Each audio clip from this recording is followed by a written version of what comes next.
بسم اللہ الرحمن الرحیم۔ معزز ناظرین السلام علیکم۔ معزز ناظرین، یوں تو آج کل کی جو حالات ہیں ان کو دیکھ کر یہی لگتا ہے کہ امام مہدی رحمۃ اللہ علیہ کے ظہور کا وقت قریب آ چکا ہے، اور آپ لوگوں نے امام مہدی رحمۃ اللہ علیہ کے بارے میں بہت سی کہانیاں اور حقیقت پر مبنی مختلف قسم کی ویڈیوز بھی دیکھی ہوں گی۔ اور اگر ہم لوگ یہ کہیں کہ اب وہ وقت آ گیا ہے کہ جب دجال نکلے گا تو یہ غلط نہیں ہوگا۔ یوں تو نبی کریم صلی اللہ علیہ وآلہ وسلم کا فرمان عالی شان ہے کہ جب دجال کا خروج ہوگا تب تم لوگ انتظار کرنا کہ جب خراسہ سے کالے جھنڈے نکلیں گے اور وہ مشرق کی طرف جائیں گے تو تم لوگ انتظار کرنا کہ ایک ایسا شخص جس کا نام میرے نام پر محمد ہوگا وہ تم لوگوں کے درمیان میں آئے گا اور اللہ تعالیٰ تم لوگوں میں اسے ممتاز کرے گا، خراسہ کی طرف سے آئے گئے لوگوں کی قیادت کرے گا، اور یہی وہ شخص ہوگا جو دجال سے بھی جنگ کرے گا۔ اور یوں دجال سے لڑی جانے والی پہلی جنگ میں حضرت عیسیٰ علیہ السلام آسمان سے زمین پر تشریف لائیں گے۔ معزز ناظرین، اس حدیث کی مختلف تشریحات میں یہ کہا جاتا ہے کہ یہ حدیث حضرت امام مہدی رحمۃ اللہ علیہ کے حوالے سے ہے۔ آپ کے والد کا نام عبداللہ جبکہ آپ کی والدہ کا نام آمنہ ہوگا،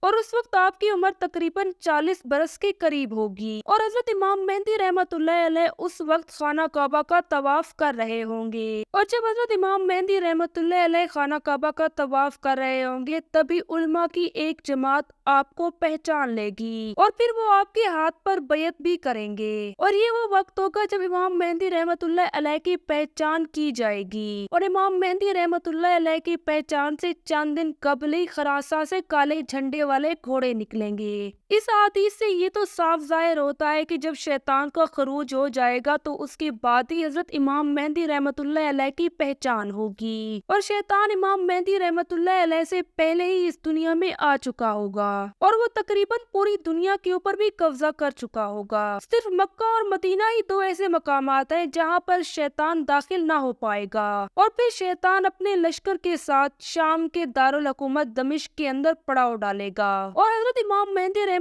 اللہ علیہ خراسہ کے کالے جھنڈے والے گھوڑوں کے ساتھ ان کی قیادت کرتے ہوئے شام کی طرف آئیں گے، اور ادھر حضرت عیسیٰ علیہ السلام جو کہ فرشتوں کے کندھوں کے اوپر اپنے پاؤں رکھ کے ایک مسجد کے اندر داخل ہوں گے۔ سب سے پہلے ہم لوگ یہ جانتے ہیں کہ آخر خراسہ کا یہ علاقہ کہاں موجود ہے۔ دراصل خراسہ کا یہ علاقہ ایران کا ایک صوبہ ہے اور اس کا ایک حصہ افغانستان میں بھی موجود ہے۔ اس علاقے کے بارے میں نبی کریم صلی اللہ علیہ وآلہ وسلم نے جب پیشن گوئی دی تھی تب یہ علاقہ ایک ہی تھا، لیکن موجودہ دور کی جغرافیہ حدوں کی وجہ سے اس کو دو حصوں میں تقسیم کر دیا گیا، جبکہ ایک حصہ افغانستان میں ہے اور دوسرا حصہ ایران کا ایک صوبہ ہے۔ معزز ناظرین، اب ہم لوگ اس معاملے کے اوپر بات کر لیتے ہیں کہ آخر کیوں اور کیسے خراسہ سے کالے جھنڈے والے وہ گھوڑے نکلیں گے۔ اگر ہم لوگ نبی کریم صلی اللہ علیہ وآلہ وسلم کی احادیث مبارکہ کو دیکھیں تو ہمیں معلوم ہوگا کہ نبی کریم صلی اللہ علیہ وآلہ وسلم کی بتائی گئی قیامت کی نشانیوں میں سے ایک نشانی یہ ہوگی کہ مسلمان اور عیسائی مل کر یہودیوں کا مقابلہ کریں گے اور ایک بہت بڑی جنگ ہوگی، اور پھر عیسائی مذہب اور مسلمانوں کے درمیان ایک جنگ ہوگی، اور یہی وہ وقت ہوگا جب دجال اس دنیا میں اپنا قدم رکھے گا۔ تو آخر وہ جنگ کون سی ہے جو کہ اس معاملے کو آخری جنگ تک لے جائے گی کہ مسلمان اور عیسائی ایک ہو جائیں گے اور یہودیوں سے جنگ کریں گے؟ آپ لوگوں نے آج کل حالیہ واقعات کو دیکھا ہی ہوگا کہ حماس کی جانب سے اسرائیل کے اوپر پہلے ایئر سٹرائک کی گئی، اور حماس کی اس ایئر سٹرائک کی وجہ سے اسرائیل نے پورے فلسطین کو تہس نہس کر کے رکھ دیا ہے، یہاں تک کہ فلسطین نے انسانی حقوق کو پامال کرتے ہوئے ہسپتالوں کو بھی نہ چھوڑا۔ شروع میں تو عیسائیوں نے یہودیوں کا بخوبی ساتھ دیا ہے، لیکن اب عیسائی آہستہ آہستہ اس جنگ سے پیچھے ہو رہے ہیں، اور اسرائیل جو کہ نہ صرف مسلمانوں کے اوپر ظلم و ستم کر رہا ہے بلکہ اس نے عیسائیوں کے اس چرچ کو جو کہ عیسائی مذہب کے لیے خاصی اہمیت رکھتا ہے اسے بھی بمباری کا نشانہ بنا کر نقصان پہنچایا ہے۔ اگر ہم لوگ بات کریں اس چرچ کی تاریخ کی تو اس کی تاریخ